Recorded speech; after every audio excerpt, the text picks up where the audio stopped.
You may think your hotel is already green, but are you green enough for today's eco-conscious traveler?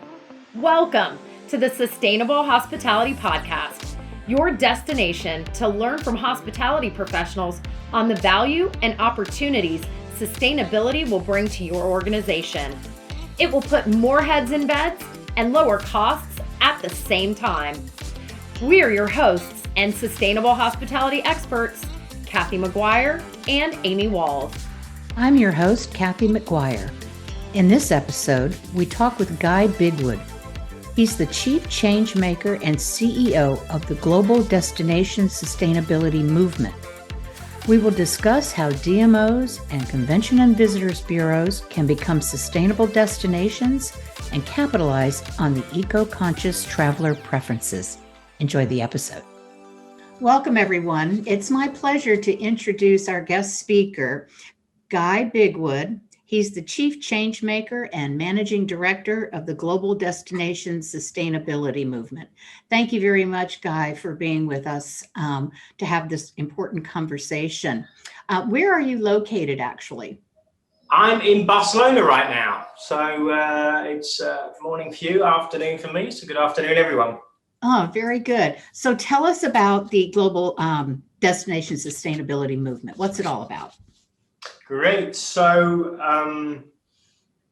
about 10 years ago, I was working with Copenhagen and Gothenburg doing their first sustainability strategies. And we were really kind of happy or delighted with the results that we had from the work, and the sense of kind of team spirit and reaction that we got from mainly in those days from the industry by releasing a sustainability strategy. And so we decided we needed to share it. So we invited all of the kind of Scandinavian cities and the CBBs and their DMOs to a meeting, and we basically ran a workshop. And out of the workshop, everyone agreed to work together to create a sustainable Scandinavian meetings region. And that was fantastic. We were, isn't that brilliant? And then when someone said, how do we know when we're there? And so that's a good question. We said, let's think about that when we come back. So we went away and thought about it and realized that we needed to have some type of scorecarding that allowed us to compare one destination to another. And it was really about learning what do you do well and what do you do well and what can I learn from you and what can I learn from you. So that's what we did. And we launched it in 2012 as the Scandinavian Sustainable Destinations Index. And I think we had 15 destinations. And then within a couple of years, we had 20 something. And it was such a success. And it really motivated everyone and created progress and impact that we decided we needed to launch it globally, which we did in 2015. And that became the Global Destination Sustainability Index. So that's what we've been doing for the last 5 years, and we still do today. We benchmark over 65 cities around the world, a few countries and a few regions, and we let them know how well they're doing with their sustainability strategy, quantitatively and qualitatively, and let them understand how they're doing against their peers and what they can learn from each other. And so we built this kind of, what would you say, a repository of best practices from around the world.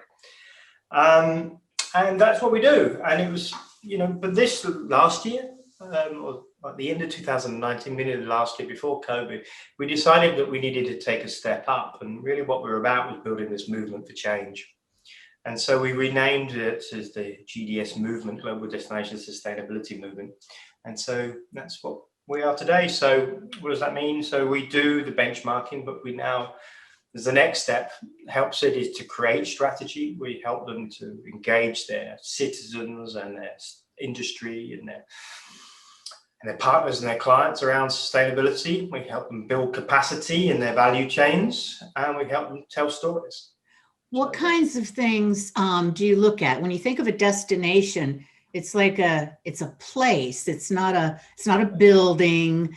There are, they may have certain employees that work for the destination, but it really is a shared collaboration with lots of different people in the tourism industry. So what kinds of things would a destination need to put into place?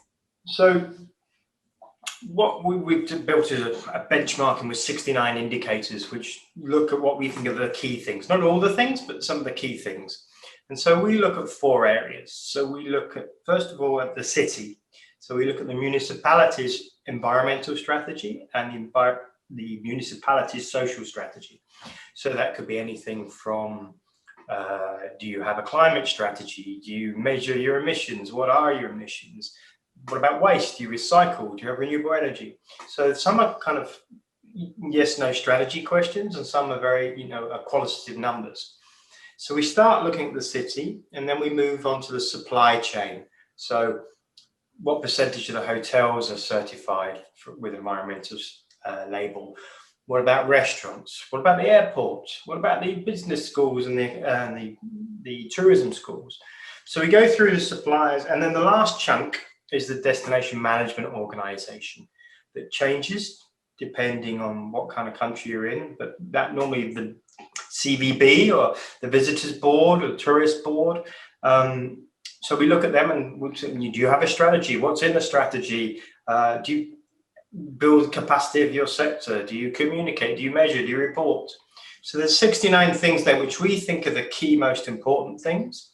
And those criteria we create and review every year with all of the cities that are involved. So I think today it's actually gone out to all the cities looking for this year's criteria and saying, are we measuring the right things? Now with COVID, should we be looking at different things? What about, there's a lot of, a climate movement now, so we should be changing. What about a social movement? Black Lives Matter, should we be looking at different things there? So that's really how we focus on the work. That sounds wonderful. What kind of benefits do you believe that these destinations achieve because they've gotten some kind of recognition certification? So I think there's the whole kind of level of things, and I think it's changing also with COVID. So I think, first of all, whether you're a tourist or an events organizer, there's a growing movement to look for sustainable destinations for where you want to go on holiday or whether you want to move your event to. So we know with the work that we've done with IMEX last year and a survey we did that 96% of all event organizers think sustainability is important on an international scale. So it doesn't mean they're doing it, but they said it's important, critical, right? 97% have actually done something. So it doesn't mean they do it all the time, but they've changed something. They've got better bags, or they've, choose an eco hotel or things like that. So there's a shift in the meetings world. In the tourism world, we see the same. So to be competitive, which I think is a key word in the future, right? To be on the front foot, because we're all going to be clamoring for either events or tourists after COVID. You need to play the best stack of cards that you've got. And one of those cards has to be a sustainability card. So to be competitive, first of all, you need to have a good, solid offering. And the market's clever now. Before we may have been able to put something up on the website, a little bit of greenwashing and woo, yes, it. Now, whether you're an event organizer or even a visitor, the questions asked. You can sniff out whether it's real and authentic or whether it's a marketing gamble, So I think that's the first thing. The second key thing, which I think is critical right now, is after COVID, citizens, you and me and wherever we live, I live in Barcelona, I'm actually a bit doubtful at some of the ways that tourism has worked in my city. And some of the way the events have come. I see some of the benefit, but I also see some of the negative aspects. So when we build back tourism where I live, I expect a better approach. I expect an approach that is thinking of me and my friends and my family and how we live and enjoy the city as locals, as residents. And so that voice, the voice of the resident, the citizen, is going to be even more critical for the CVBs and tourist organizations around the world. And you see a big shift now to try and talk and understand and listen to the citizens. 5 years ago, even 2 years ago, we didn't really do that. So that, I think, is the second key chunk. And the third thing, if you look at Tesla, GE Emotion, Unilever, the most sustainable brands in the world. They just happen to be the most innovative and the most profitable brands right now. There's been a 98% increase in investment in sustainable companies in the stock market this year or last year. Is a game changer happening right now. There's no argument that sustainable businesses are more innovative, they deliver better bottom line results. So those are three things I think are important why destinations need to look at this. Well, I know that most of the countries that are involved with your organization and doing this great work are outside of the US. Do you feel like with the changes that have happened in the US in the last couple of weeks, if that's something that US destinations might finally embrace? I definitely think so. I think the US has been behind the game, not everywhere. We've always had our Portlands and our San Franciscos and Denvers and places like that. But we're definitely going to see a change. And I think we're on the cusp of a big revolution in sustainability and in tourism events in the US. It's already happening in Canada, I think. We've just finished doing Montreal's new strategy. We're working with Washington at the moment. There's some really great energy, and I think that's what's going to drive the innovation and the competitive edge of American destinations, and we need that, frankly. Let me ask you this. What do you think is the best way to try to communicate sustainable destination certification wherever it comes from? Because I think we don't have a true leader in the US. I mean, we have a couple of cities. How can we get the word out that this is a really in their best interest? I think the answer to that question is authentically. Yeah. So I think, you have to, working with sustainability is a journey, and you've got to share the journey. You don't mark it up, you mark it where you're at and what you're doing and the results that you've got. I think over marketing doesn't work, especially in sustainability, especially not now. We have to be very careful at the messages we send, especially now in these tough times. So I think that's key. There's some destinations that there's some amazing work in the States. I think some of the community action work in US destinations is world class.